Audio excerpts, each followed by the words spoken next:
بسم اللہ الرحمن الرحیم۔ حضرت انس ابن نضر رضی اللہ عنہم ایک صحابی تھے جو بدر کی جماعت میں شریک نہیں ہو سکے تھے۔ ان کو اس چیز کا صدمہ تھا، اس پر اپنے نفس کو ملامت کرتے تھے کہ اسلام کی پہلی عظیم الشان جماعت اور تو اس میں شریک نہ ہو سکا۔ اس کی تمنا تھی کہ کوئی دوسری جماعت ہو تو حوصلے پورے کروں۔ اتفاق سے احد کی جماعت پیش آ گئی جس میں یہ بڑی بہادری اور دلیری سے شریک ہوئے۔ احد کی جماعت میں اول تو مسلمانوں کا فتح ہوئی، مگر آخر میں ایک غلطی کی وجہ سے مسلمانوں کو شکست ہوئی۔ وہ غلطی یہ تھی کہ حضور اقدس صلی اللہ علیہ وسلم نے کچھ آدمیوں کو ایک خاص جگہ مقرر فرمایا تھا کہ تم لوگ اتنے جب تک میں نہ کہوں اس جگہ سے نہ ہٹنا، کہ وہاں سے دشمنوں کے حملہ کرنے کا اندیشہ تھا۔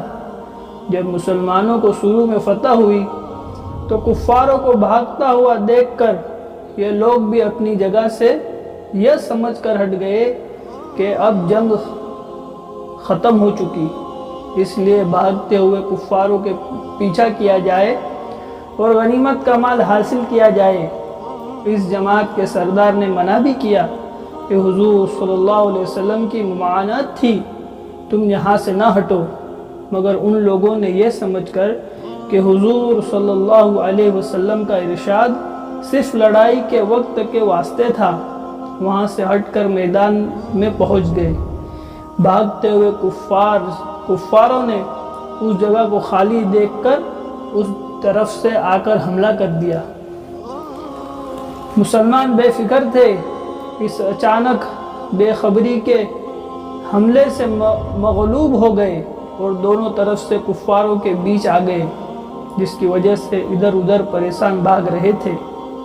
حضرت انس رضی اللہ تعالیٰ نے دیکھا کہ سامنے سے ایک دوسرے صحابی حضرت سعد ابن معاذ رضی اللہ عنہ آ رہے تھے۔ ان سے کہا کہ اے سعد، کہاں جا رہے ہو؟ خدا کی قسم، جنت کی خوشبو احد کے پہاڑ سے آ رہی ہے، یہ کہہ کر ہاتھ میں تھی کہ کفاروں کے ہجوم میں گھس گئے اور اتنے جب تک شہید نہیں ہو گئے واپس نہیں ہوئے۔ شہادت کے بعد ان کے بدن کو دیکھا تو چھلی ہو گیا تھا، 80 سے زیادہ زخم تیر کے تھے۔ ان کی بہن نے انگلیوں کے پوروں سے ان کو پہچانا۔ جو لوگ اخلاص اور سچی طلب کے ساتھ اللہ کے کام میں لگ جاتے ہیں ان کو دنیا ہی میں جنت کا مزہ آنے لگتا ہے۔ یہ حضرت انس رضی اللہ عنہ زندگی ہی میں جنت کی خوشبو سونگھ رہے تھے۔ اگر اخلاص آدمی میں ہو جاوے تو دنیا میں بھی جنت کا مزہ آنے لگتا ہے۔ سبحان اللہ و بحمدہ، سبحانک اللہم و بحمدک۔